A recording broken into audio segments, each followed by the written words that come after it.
Hey, it's Azrael Lawless. And once again, you took the elevator and now find yourself straight in the middle of Hellavella. And I'm here this morning with another Lawless interview for you to listen to. Today, we're going to visit with Debra Rose. How are you this morning, Debra? I am doing very well. How are you? I'm doing great. Thank you for being on the show. I really appreciate you taking the time to come out and talk to us. Yes, I appreciate you having me here. Oh, you bet. You bet. I ask everybody the same first question because it's really the burning one that I want to know. And if you and I were sitting down, over lunch or whatever, it'd be the first thing I'd ask you. Yeah. When the iced tea came out. So I'd be like, when did you get started writing? Oh boy. When did I get started? It's been a while. I would say grade school. Grade school, okay. Yes. Good. I can't remember exactly what grade I was in, but we got an assignment, of course, through our English to write a story. And I started writing, and then I just didn't stop. The story expanded the bounds of the assignment. And it has changed over the years. I still have it. That's my passion project that I put aside. I keep adding to it, but I've never actually published that one. So I would say it's safe to say I've been writing at least 35 years. Oh, awesome. Awesome. Now, straight through, did you realize this is what you wanted to do? So you did it through grade school, you did it through high school? I did, college? actually. Yes. Whoa. Writing courses in college. I continued to write. It was back in the day before the internet when I was in high school. So I wrote in notebooks. Oh, wow. I had notebooks and notebooks full of words. And then we get to the computer age, and some of those notebooks I have scanned in still in my handwriting back from the 90s. But they're at least in my computer. I haven't done anything with them, but they're wow, stories. that's cool. That's what got me started. Wow, awesome. So 35 years of writing, is that what you said? 35 years? Wow. At least, yes. So when did you, as an adult, when did you publish your first work? My first work was published in 2012. Okay. That, I think, in my adult life, you have your job and your career that you're following. And of course, mine wasn't in writing. You get this notion in the back of your head, well, I'll write someday. When I get more time, I'll find time to write then. And then eventually I'll get published. And I kept pushing it off and pushing it off. And then I got pregnant with my son. I was 35 at the time. 34. And then we had some difficulties during the pregnancy, and we almost lost us both. Oh, wow. So that made me realize that there might not be a someday. You have to do it now. And I sat down that year after he was born, and I discovered NaNoWriMo, National November Writing Month. Yes. And so to prep for November, I picked up a short story that I had started when I was 18 and told myself I was going to finish it. And this was in October. And I finished it on October 30th. Just a short story, just a novella, but I did it. So I was really pumped to go into NaNoWriMo and actually get that 50,000 words down. And I did it. And as I was writing that, Smashwords they also worked with NaNoWriMo where you could publish as you were writing. And that's what I did. And I picked up some followers for that story. And then in 2012, I published it as my very first book. I self-published on Amazon and through Smashwords, and it got a little bit of traction. So cool. That was enough to keep me going. What's the name? That one was titled After, and it was the first The Phoenix Curse novel. Phoenix Curse? Yes, that's the name of the series. Now, and what is that about? That is about zombies. It is a zombie apocalypse. Oh, wow. My zombies are, not your traditional undead, but they are actually still living beings, but they've lost their mental facilities completely, and they just have a hatred for anything that's not like them.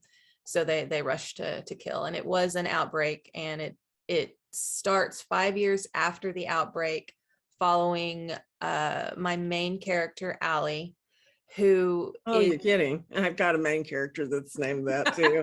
It's my daughter's name. So yeah. Oh, that's so sweet. And she is living in Dallas because I live in the Metroplex down here in Texas. oh, So cool. I decided to put it in a setting that I was familiar with. But she's living in Dallas, well, surviving in Dallas, and she isn't affected by the zombies. I call them ragers in my book. They don't attack her. She just walks on through. She walks on through. She doesn't understand why. She doesn't know why. And the story is about her finding out and meeting other people like her. Wow. Well, so how do you classify this genre wise? Is this horror? Is this dystopian? It is dystopian. I don't delve a lot into horror and gore. I like to focus on the characters and the character building in a world like, what we would really be doing instead of just being the, action star hero, but what's really going through their minds and their feelings and everything. So definitely dystopian. Right. Cool. So, safe to say 2012, this isn't Vela, right? So can you tell me, how many other things have you published between when you put up your Velas, which you now have 3? Yes. How many things in between the first Phoenix Curse novel and the Velas did you publish? Did you publish it all during that? From, if I understand the question correctly, from the Phoenix Curse in 2012 until Vela, and I started with Vela this year in January. Right. So about 9 years in there is what I'm asking. Yes. So I continued to publish on the Phoenix Curse. Ooh. And I have 5 novels out on that, in that series. I also published that short story that I wrote in October. Ah, fantastic. Underneath a pen name, because that is pure romance. Woo. So I didn't want to, confuse my readers, as the Phoenix Curse is very light romance. So I did have that one published. The next thing I had published underneath Perspective Press was just a one-off short story in an anthology. And this was a little bit horror. It was about vampires. And so that was the one thing that I didn't self-publish myself. Right. And then the most recent, since COVID came along, I had plenty of time to write and publish. So I finished a story that I had written in 2015. The series is called The Walk. It's a trilogy, and I published all 3 of those between 2020 and 2021. That just sounds wonderful. Now tell me about that one, would you? Okay, that one it's literary apocalypse, which isn't really a genre. So I will tell you, I've had a hard time finding the reader base for that one. But so okay. Yeah. So I poured my heart and soul into it. I'm sorry, what did you say? I'm sorry. I poured my heart and soul into that trilogy. So I'm trying to envision what literary apocalypse might mean. Right. So one of my favorite writers is John Irving. Have you read him? I have not. Let me write him down. I consider him as close to literary as I'm apt to ever get. I'm never going to get literary enough to go and read War and Peace. I'm not doing it. Right. Yes. But he's he gives everything he's got every time he writes a novel, and it's beautiful. Everything he writes is beautiful. So anyway, I see that would be something like him doing an apocalypse novel or a zombie novel. Or what is your favorite book from John Irving? Oh, Prayer for Owen Meany. is Okay. probably my favorite because it has like a glimmer of magic in it. Just sort of one of those Just a little bit, unexplained right? things. Yeah. Just a drop. Just a drop. Just one of those unexplained things, you know, where the main character, Owen Meany, has known since he was a child, basically, that he was going to wind up saving some children one day, you know. Okay. And he grows up knowing this. He grows up just knowing a bunch of things, basically. And but he's just the most ordinary guy ever. And watching John Irving lay this out and how it plays out, how his life plays out, how very ordinary it is, but how extraordinary it was because he knew it, Okay. you know, right down to knowing that he needed to know how to say, like, get down, cover your heads in Vietnamese, and he never bothered to learn another word. Okay. That sounds like my kind of book. Yeah. Oh my God, it's so good. And then, you know, I Know This Much Is True. That's probably the latest one of his that I've read. Okay. I'm ashamed to admit because that's probably 15 years old or so. So anyway, got lots of good things there. But yeah, I can't. I'm trying to picture him writing like a zombie novel. It's hard. It's rough. Yeah. This one wasn't zombies, but it was an apocalypse. Basically, it's not an EMP, but electrical things start to malfunction, and to the point where, you know, they have to shut down all the I can't say it, the power plants. We'll just go with that. Right. And they're out of electricity.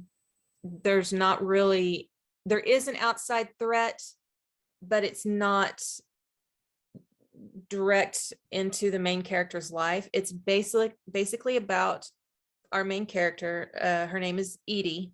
Uh-huh. And it's just her life, very ordinary. You know, she goes to work, sits in an office, goes home, takes care of her girls, and the world starts falling down around her. What's she going to do? What would you do? What would I do? You know, your mother, your sister, your friend. That's what this is about. And she follows the path of civilians that most of us would probably follow. Like I said, we're not going to be out there being the action hero. We're not going to be out there trying to save the world. We're just trying to survive. Right. And that's her life. Keep her heads down. Yes, exactly. And there is a little bit of sci-fi to it, because of what is actually, you know, sucking out the energy from our world, and that Edie does have a connection to them, but it doesn't play into the story as far as she's going to save the world with it. She's just going to save her family. Okay, so we've got 3 volumes here. 3 volumes of Edie. What's in one? Her life in the office as things start to malfunction.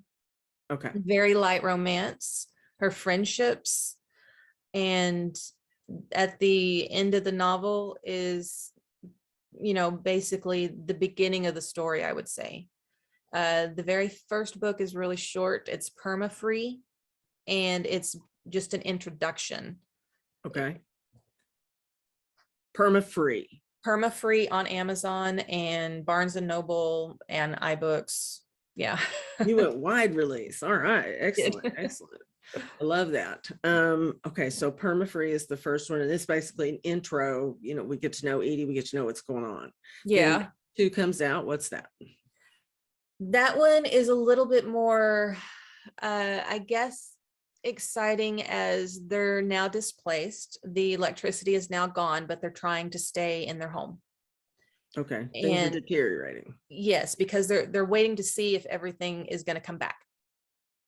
And, you know, by the end of the book, they have to make the decision of whether or not they're going to stay, or they're going to go and follow the last announcement that they heard to go to a care center in Fort Worth, because this one is also set in Texas.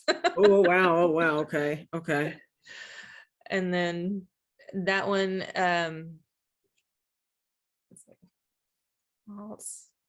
that one is called Fuse. Where do you leave the reader on that one? They've made their decision. What they're going to do. Yes. And do we know what it is? Is the reader Yes. at the end of that? Absolutely. Yeah. Okay.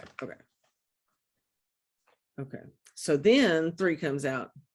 And 3, after they've made their decision, they get to the care center, and the care center is basically funneling people to walk north, which is why the title of the book is called The Walk. So, or the book series is called The Walk. And so, as much support as they can get from federal aid and, National Guard are there to protect the people that go in there. So that's why they don't really run into a lot of marauders, not saying that they're not out there. And, people are going to be people. But Edie and her family and her friends have made it to a safe place with a crowd that basically is just flowing north constantly as they try and walk to a safe place that has electricity. Wow. Yeah. Modern Trail of Tears. Yes. And that one's called Frequency. Frequency, huh? Yeah. Okay. So, and do you leave the reader with hope on that one, or do we have a Russian ending, or? There is hope. Yes. Good. Okay, good. And is there light romance throughout? Absolutely. Yes. Oh, cool. It's part of the developing relationship. And I really delve into the characters, and, it's character driven, not plot driven. Mm-hmm. So, yes, the relationships between her and the romantic lead and her friends and her daughters is a very big part of it for me when I was writing it. This is very cool. I like it. It sounds lovely. I know we spend a lot of time on it, but you spend a lot of time writing it, and it brought you to the point where you're here in Vela land now. Yes. And so do you recall when you heard about Vela, or where you heard about it? You're an author already. Yes. On Kindle, so you got the 411 through an email, probably. I did, exactly. And of course, everything that Kindle sends me, I read, because I want to stay on top of what they're doing, because they're the leading of the ebook out there, and that's basically where I get all my sales. So I read about it. I checked reviews. Reviews weren't favorable about publishing on Kindle, so I held off for a little bit because I wasn't sure if that was the direction I wanted to go. I didn't have any serials at the time that I could actually, give to the serial format. And I put it off until January of this year. Really? I did, yes. Whoa, okay. Now what made you get off the dime and do it, sister? So I have been a little late to publishing the 6th book of the Phoenix Curse. And Okay. the fans of the book have been asking me, when's it going to come out? When's it going to come out? And I've constantly been working on it. Oh, you dog. But I have to say, like I said, I could have gotten that book out instead of working on The Walk for those 2 years, but my passion led me there. So that's where I was. But I did have a substantial amount of the Phoenix Curse, and this book is called Westgate. I did have a substantial amount of Westgate written already. So I said, you know what? I'll just publish it on Vela for those fans that want to go read it. So I was publishing a chapter at a time, and until we kind of caught up to where, I hadn't finished editing and writing that part. But once I started publishing on Vela, I saw how easy it was and how motivated I was to keep publishing, because, publishing a chapter, editing a chapter, and getting it up there is so much easier than taking 2 years to edit 250,000 words. Yes. So I was like, you know what? I'm going to write another story. And as a writer, your mind's always going in all these different directions. And yes, I do know. You've got probably at least 5 stories always brewing in your head, right? Yes. So then I published another story. So that's how I have 3 right now since January. Okay, so Published. now we haven't yet. I don't even know what the name of your first Vela is. I know it is is it the 5th or 6th book in the It's Phoenix the Curse? 6th book of the Phoenix Curse. Right. What's it called? It is titled Westgate. Westgate. Okay. Yes. And so then that went up in January, and then bing, bang, boom. You go, hey, man, I got another story cooking over here. This is so easy. It is so cool. It is so fresh. I want to do another one. What was the second one?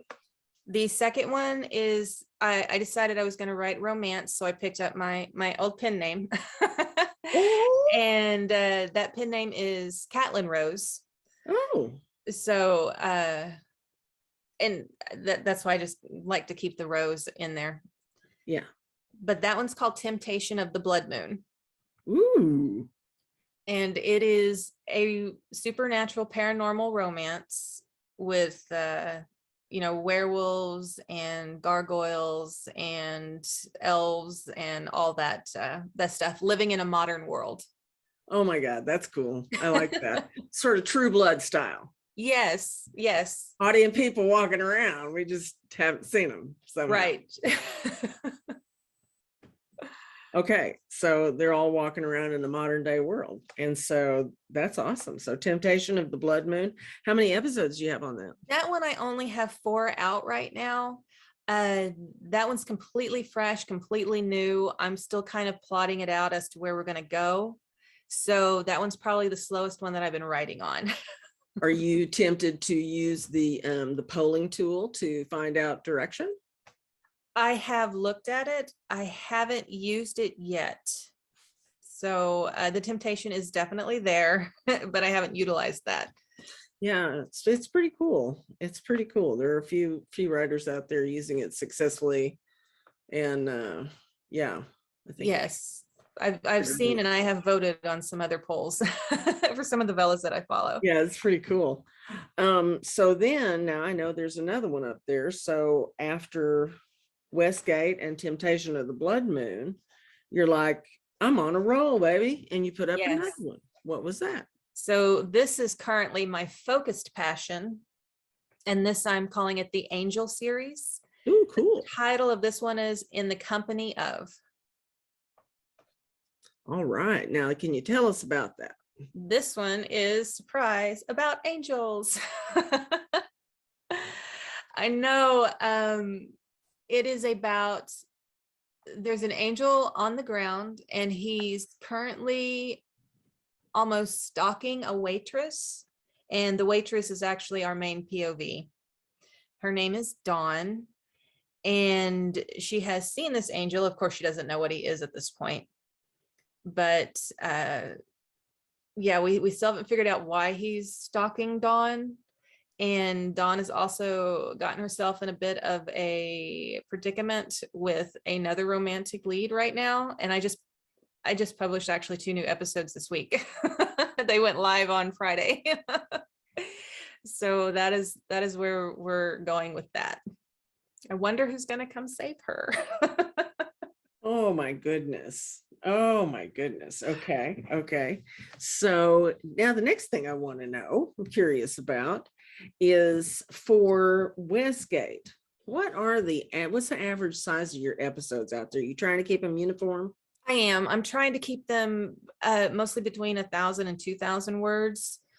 This is something that I would actually like to poll other Vela authors as to how they're managing their chapters, their episodes also, because I wasn't really sure the best way to approach it.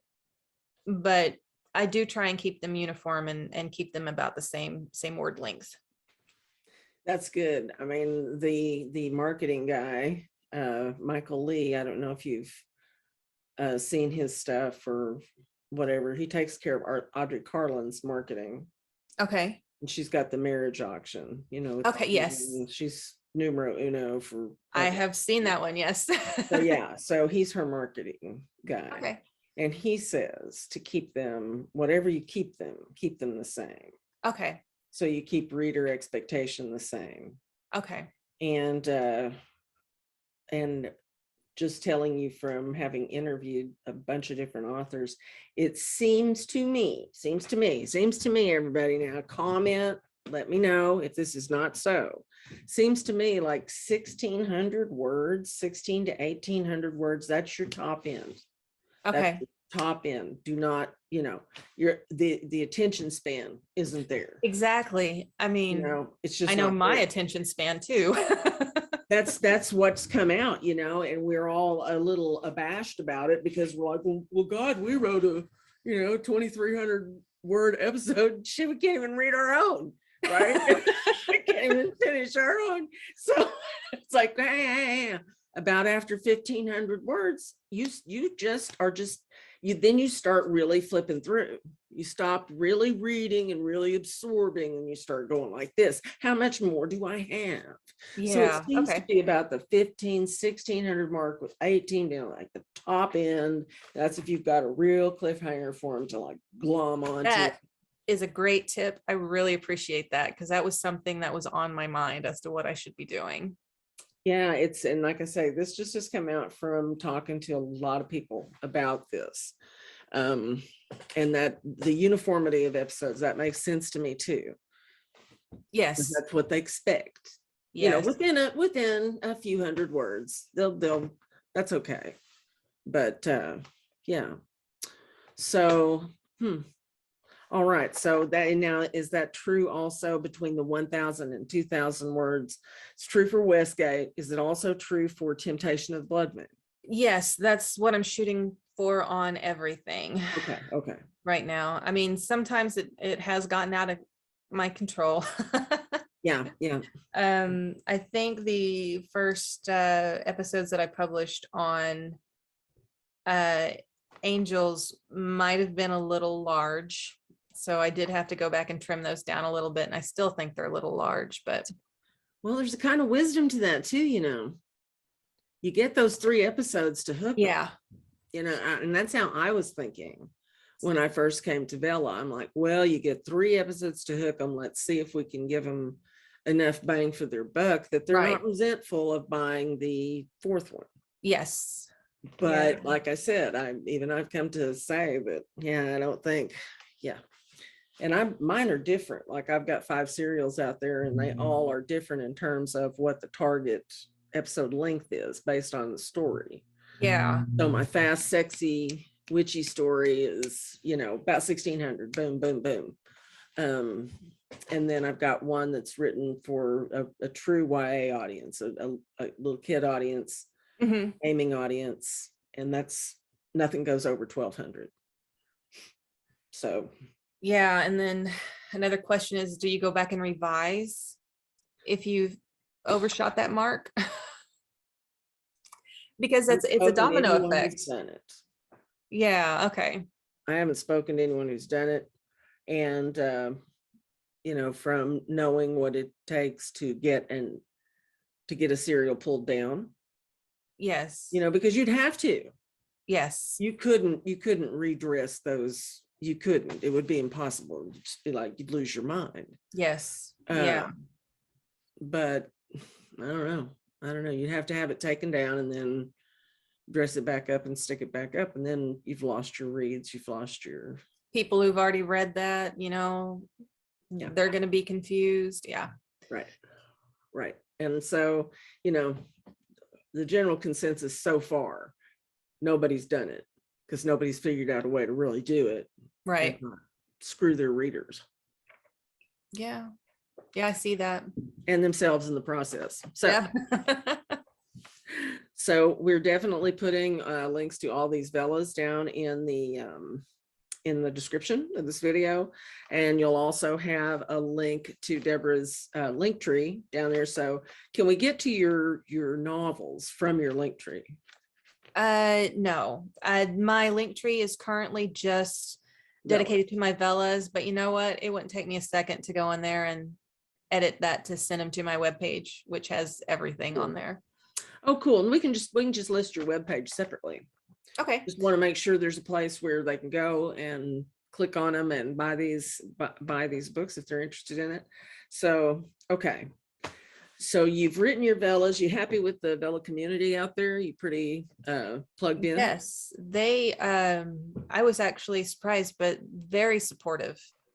I have quite a few Vela groups that I follow on Facebook, Mhm. and I'm a lurker, not a poster.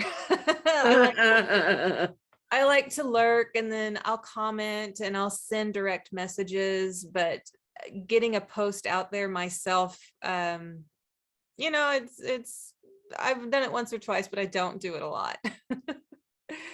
And there's also a Kindle Vela community on Reddit that I also follow, and they have a lot of not just information, but other people's experiences, which I think you can gain a lot from. Oh, wow. I should go and Yeah. check that out. I haven't Yeah.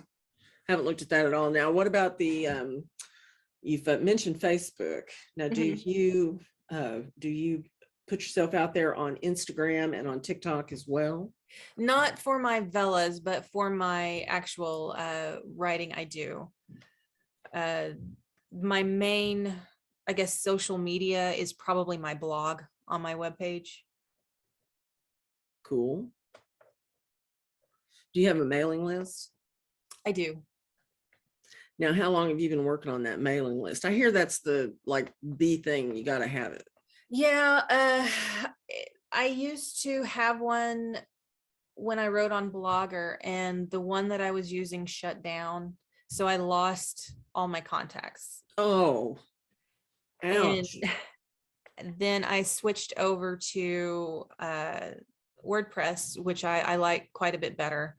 And I'm now building it up again. So I have a modest amount. I don't have anything overwhelming as far as the mailing list goes, but Well, but do you agree that you really need one as a writer, as an indie writer now? I do think it helps because I am subscribed to, a few authors mailing lists, and I know that, they all write their blogs too, but I don't spend time going to everybody's blog. I read their mail though when it comes out.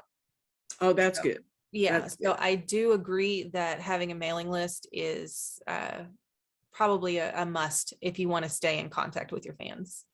Yeah. The marketing guy, Michael Lee. Michael, if you're watching this, he knows I call him marketing guy all the time.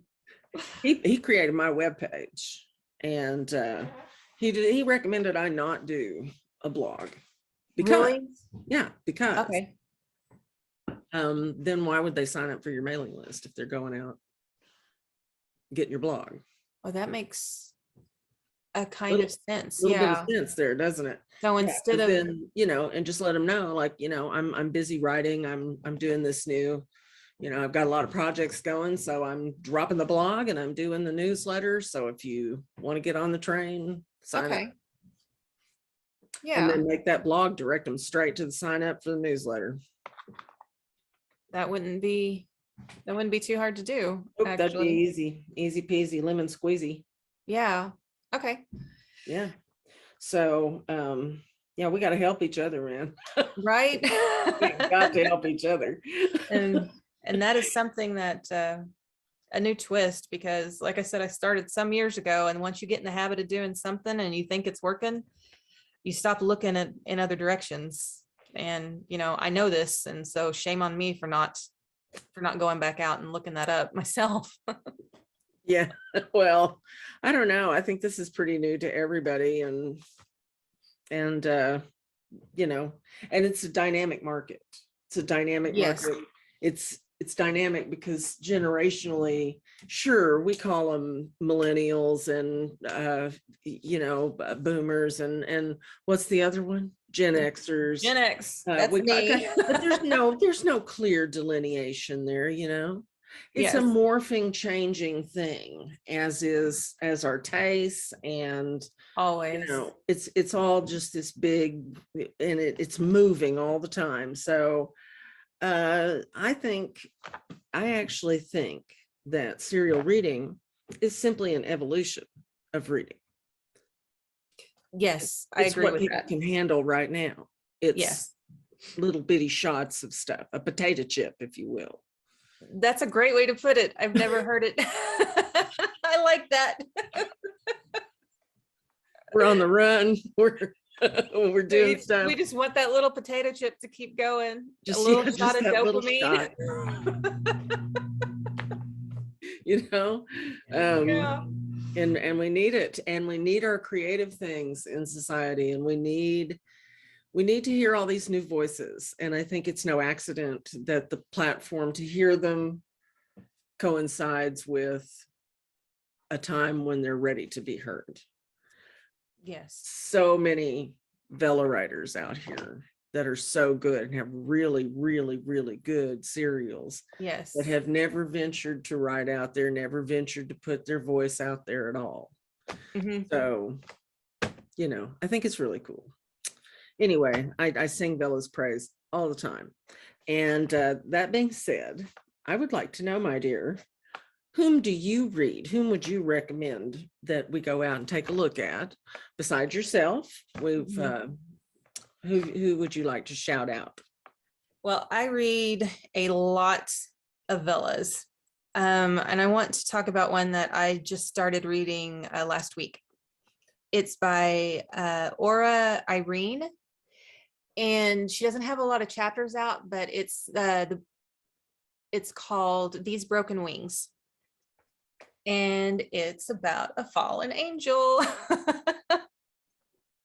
And of course, I love angel lore and just reading anything about angels. So that's mostly what I look for whenever I'm scrolling through Velas, is some angel stuff. But I really, really liked hers, and I can't wait to read her next chapters, her next episodes. Wonderful. Yeah. So Irene, O-R-A. It's A-U-R-A. Oh. I'm probably pronouncing it wrong, but no, that's fine. Yeah. Or, I say Ara, but that's Ara. Okay. Neither here nor there. Irene. Okay, got it. These Broken Wings. Awesome. Yes. And then another one is by T.A. Uner. Oh, cool. U-N-E-R. And he's actually got a few out. And the one that I particularly have enjoyed is the Harpy Rises. It's young adult, and sometimes you don't always like going for the steamy stuff. We have different tastes. So right. I really liked that one for the young adult vibe, and I love the main character, Risa. Yes, thank you. I say Reese because I can't pronounce anything, but yeah, so Risa. She's a harpy. Yes, which is unusual. Like you, I don't like to read anything that's like pure literally. I like my fantasy and stuff, and I'll always go towards that. So that one I really, really enjoy. Well, okay. So 2 for you, or any more? Well, I've read the marriage. Well, I haven't finished the marriage auction, but I'm reading that. And then there's some other high vampire one that I can't remember the name off the top of my head. But it's got something like 150 episodes. It's up there. Is that the hot vampires? Yes. So yes, I have my different tastes, what I like to read. I think that's great. God, it's on the first page. It really is. You're alone, sister. And I pop around, I'll normally pick one off the first page, let's see what's working for them. And then I go to my Facebook groups and I find, individuals that are trying to get off the ground, and I'll pick up some of them. But I can't even tell you how many Velas I've read so far. Oh no, there's no way, man. Is there a limit to how many you can follow? I might find out, because I follow a lot. Me too. It's getting to be pages and pages. Yes. Yes. Unwieldy. I scroll through my band and it just keeps going, because it's not just the author that you follow each story. And if an author that you like has 5 stories out, that's 5 more follows. So, and I do that. Yeah, I always make sure that anything that I like, I give them a follow and a like, make sure they know they got somebody out there supporting them. That's nice. Yes. Yeah. I do too. And yeah, I do my best because we do have to support each other. The audience is not there yet, but I'm excited about some recent developments, Yes. a few little niblets that Amazon has been dropping around, like that reading contest, right? Did you see Yes. that one? I did. Yeah. And people were challenged to read an episode Mhm. on Kindle Vella. And so that was pretty cool. So that's nice. That's actually hooking the readers, which is really, really neat. Yes, It's hard to get to these folks. it is. It is sometimes. Yeah, there are some genius algorithms standing between us and those And folks. that is the hurdle, isn't it? Yes, it is.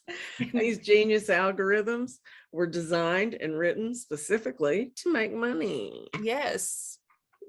And then if you're on the other side of it and you don't know how they work, I just got to say though, that if you get a following and you got your fans, just take care of them. Because Yeah, I agree. I don't they're have the ones I don't gonna have a lift you up. following, but I do. I have a teeny following. Same. And I adore every single one of them. Me too. And I'm just thrilled. I couldn't be more grateful. Okay, so I have heard your shout outs, and that's it for you. You've got Irene Aura and TA Uner, and that's with These Broken Wings and the Harpy Rises, respectively. Yes. Then a Marriage Auction and Hot Vampires that are on Yes. the first page. Nothing wrong with that, sister.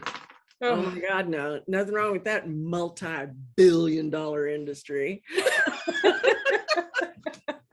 So then, okay, so there's your shout outs. Then next, I always like to ask the Vela writers, if you were in charge, if you were driving the bus, the Vela bus, The Vela bus. what would you do? What would you change, if anything? I think I would maybe make the user interface a little bit more user friendly.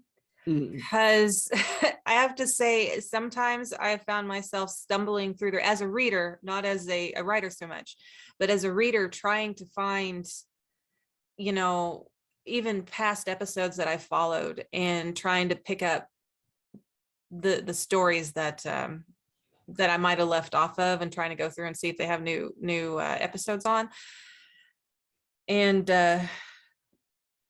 I mean, you can't teach an old dog new tricks, right? I'm so used to reading on the Kindle, but I read the Velas mostly on my PC. So it's just really hard for me to find stuff sometimes. And I wish it kind of had a more of a Kindle feel to it, maybe sorting wise. Otherwise, I like the round cover art and everything that, is a distinction between that and any other ebook out there. That's true. But now, have you tried reading it on your Kindle? I have some, but it seems that I have to find it on my PC first. And this could just be me. I'm just gonna say that it could just be me. I don't know. But my older sister whines like a little bitch.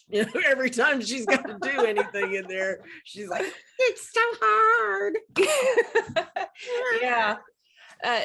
No. What I'll do is I'll load them up from my PC and get them freshly favorited and everything. And then I can find them whenever I lay down to read at night before I go to bed. Aside from, the big ones that are popping up for you. But if there's a smaller one I have to find, that's been my workaround. That's good. Yeah. Following is always a great workaround. And yeah. So that's good. So you would change the interface. And that would be all you would do right now? That sounds fine. I think so, yeah. Well, I'm excited to see what they're about to do. What they seem to be. I mean, they're on a mish. They know what they're doing. And it looks like they're just now starting to drop little things to pull in the audience. They can't pull them all in at once. They cannot. Right. Their servers won't take it. Yeah. They have to get ready for this. This has to happen in steps. can't happen all at once. Right. So yeah, so a bit more of a smoother interface, a little more sophisticated. Yeah. Perhaps an app. I know that would be, instead of just like, okay, yeah, instead of like just coupling it together with Kindle, let's just get a Vella app. I think that would be better. It'd be nice if they could just offer you both. Yes. I don't see why you can't have both. It's not like, dear God, my grandma has an app, it's not like you can't Right. I get know. It's an app for everything. Man. Drive up to McDonald's. Hey, have you looked at our app? Have you looked at our app? No, I just wanted a fish fillet, man. I haven't looked at your app. Yes. Yeah, so you can't tell me they can't do both. They can do both. So I agree with you there. I say, just rip off the Band-Aid, baby, and give us all of it. Yes. Yeah, why not? You're building something really big. This is going to take a lot. There are tens of thousands of authors out there. Yes, there's a lot of us. Stories. Mm-hmm. So, all right. So user interface a little better. Well, I think we have about come to the end of this Lawless interview. It hasn't seemed very lawless to me. We haven't kicked up a fuss about anything. Nothing. Oh, maybe I should have tried harder. You're pretty nice. You're pretty nice. I gotta say. So what would you like to say though to the audience who is going to be clicking on the links that you see in the description for this video? I would like to say that if you like what you see, let me know. That helps me. That keeps me going from day to day. And, I'll just reach out and talk to me. Cool. Yeah. I mean, I'm always here. I love to hear from my fans. And it doesn't even have to be about the book, my writing. Tell me what your favorite story is. Just I'm here. Awesome. Well, Yeah. I hope they do. And I'll put your socials in there too. I think that's in your link tree, right? It should be, yes. And then my webpage is just writingroses.com. Ooh, look. Yeah. Well, that's it for this one. And say bye to Debra Rose. Take a look at her work with the links that we provide you below. And thank you again for joining us here on Hella Vella. Y'all have a good one. Bye.